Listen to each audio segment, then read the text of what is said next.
Welcome to the Hospital Finance Podcast, your go-to source for information and insights that can help you stay ahead of the challenges impacting healthcare finance. And now, the host of the Hospital Finance Podcast, Kelly Wisness.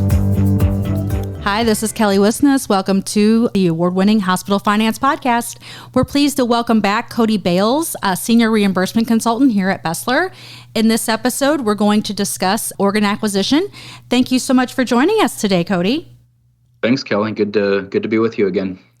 And we're just going to jump right into it today. Why is organ acquisition important in terms of Medicare reimbursement?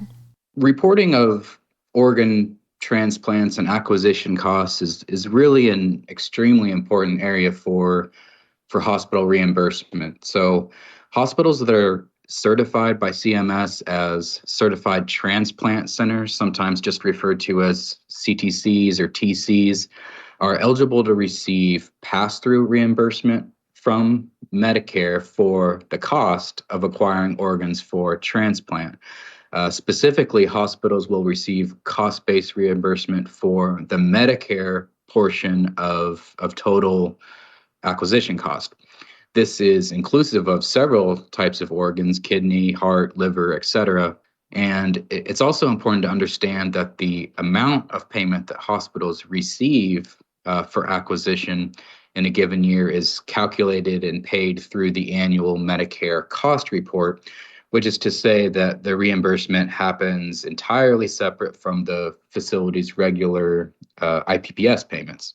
Again, this is specifically for the organ acquisition cost. The costs associated with the actual transplant are still reimbursed separately through IPPS. Okay, and what types of expenses are considered allowable for cost-based reimbursement? Broadly speaking, any costs that are incurred which can be attributed to preparing either the potential donor or the transplant recipient for the transplant are considered allowable for organ acquisition costs. More specifically, this would include costs associated with determining the match between the donor and the recipient. So tissue typing, cross-match services that are performed in labs, evaluations of the donor and the potential recipient, fees to register the patient for waitlisting, etc., and also costs incurred to excise and preserve organs.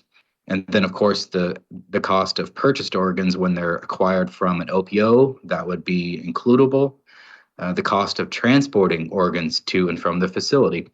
And then on top of these items, you also have the actual transplant department, or maybe more than one department within the organization, where you have those dedicated transplant personnel, and then the salaries and the office expenses and all of that sort of thing. So the portion of that group which can be attributed to acquisition or maybe pre-transplant functions are considered allowable costs. That makes sense. Thank you. And what should hospitals be reviewing and completing worksheet D4? It's important to have a handle on, I'd say, the patient populations and the types of days and charges that need to be reported on worksheet D-4 to really calculate the proper cost for reimbursement. There are basically three groups to keep in mind for reporting for D-4. The first group is the services provided for the evaluation and management phase of the transplant process.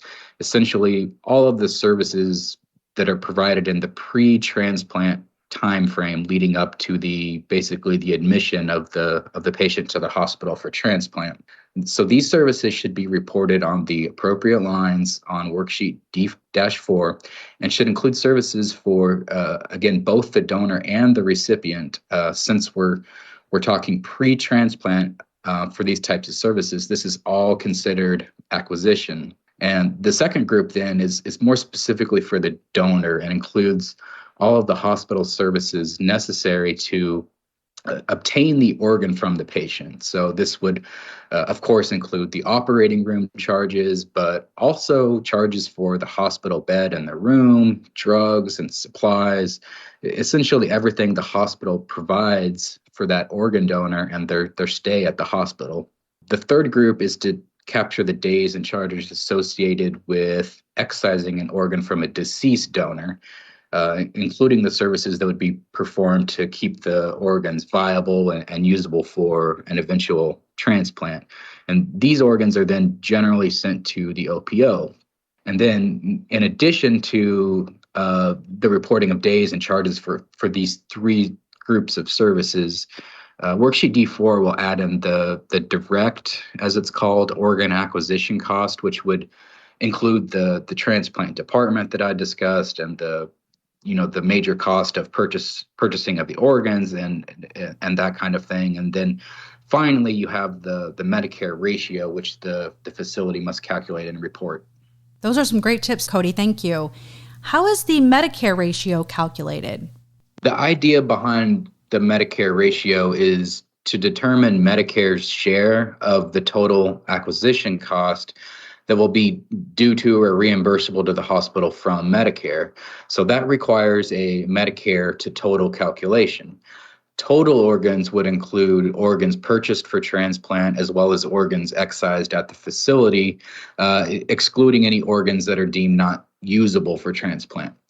Medicare organs would include organs which are sent either outside the facility to providers or to the OPO, as well as organs transplanted at the facility for Medicare beneficiaries. And as of January 1st, 2021, hospitals can also include in the count organs that are transplanted for Medicare Advantage patients, and that is specifically for kidneys only. Additionally, there are certain circumstances where you would count the organ as a Medicare organ for the ratio when the patient has Medicare as a secondary insurance.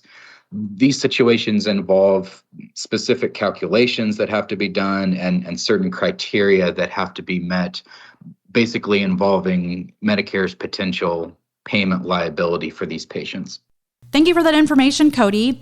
Are there any recent updates for organ acquisition that hospitals should be aware of? There have been proposed changes which would significantly affect how Medicare organs are counted for the purpose of the Medicare ratio, but otherwise nothing too significant recently, as of today anyway. There have, however, been some important recent developments for stem cell transplants. So the acquisition cost for these types of transplants are now going to be eligible for cost-based reimbursement, much in the same way as solid organs have been for years. And hospitals that are performing stem cell transplants then should definitely be going through the proper steps to get this new cost reimbursement. Much of this, again, is very similar to what is required for the process for solid organs, as far as properly accounting for acquisition costs, basically identifying the pre-transplant functions that are being performed by those dedicated transplant departments. And there are, of course, some differences in the way hospitals calculate and report the cost for the non-solid organs, which will be on the new worksheet D-6 of the Medicare Cost Report. But the concept of the cost-based reimbursement and the allocation and coming up with the acquisition piece should be very familiar for organizations that are already out there doing the solid organ transplants. Again, some great information on this topic. Thank you. And thank you so much for joining us today, Cody. We really appreciate it. Sure, absolutely. And we appreciate you all joining us for this episode of the Hospital Finance Podcast. Until next time. This concludes our episode of the Hospital Finance Podcast. For show notes and additional resources to help protect and optimize revenue at your hospital, visit Besler.com/podcasts. The Hospital Finance Podcast is a production of Besler. Smart about revenue, tenacious about results.